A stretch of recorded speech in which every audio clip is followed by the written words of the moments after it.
Hi guys, it's Paul from Alt Game Reviews here, and I'm just wanting to shine some light on a game which I've been obsessed with for the last week. Crossbow Bloodnight, which challenges the player with fighting off wave after wave of demonic hordes with an automatic crossbow. A bit like the movie Van Helsing, if you remember that from the early 2000s, and for me, this is living out a childhood fantasy.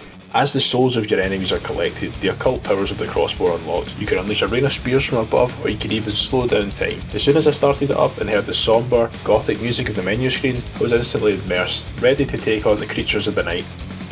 The star of the show is of course the crossbow. It's the only weapon in your arsenal, however it's practically an armoury in itself. Holding down the left mouse button activates the primary fire mode with a stream of automated bolts. Holding down the right will enable a secondary rocket launcher attack. And finally, a quick tap of the left mouse button will release a scatter shot of bolts to blast enemies who may be getting a little too close for comfort. There's a variety of enemies to take down, with groups of vampiric bats applying pressures from the sky, quick dashing feral creatures which will kill you instantly. The first 45 seconds or so of the arena is always pretty similar and quite easy to handle, with slow moving zombie types and a handful of bats to take down. However, once we pass the 1 minute mark, the formidable enemies start to appear and the amount of enemies to deal with can become insurmountable very quickly. Killing the elite enemies will release the aforementioned souls required, which will upgrade your crossbow. This is made visible to the player with markings displayed on the weapon.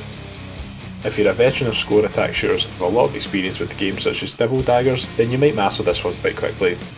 Eventually, a grotesque beast will emerge from the centre of the arena, however once defeated, the mode won't end. The timer will continue to run and the enemies will begin to spawn again. So beyond reaching this point, there's not much reason to keep playing, except to survive for as long as possible to place as high as you can on the global leaderboard for the game. I think that there's potential here to build upon this addictive formula, with more arenas possibly in an expansion or even a sequel to the game.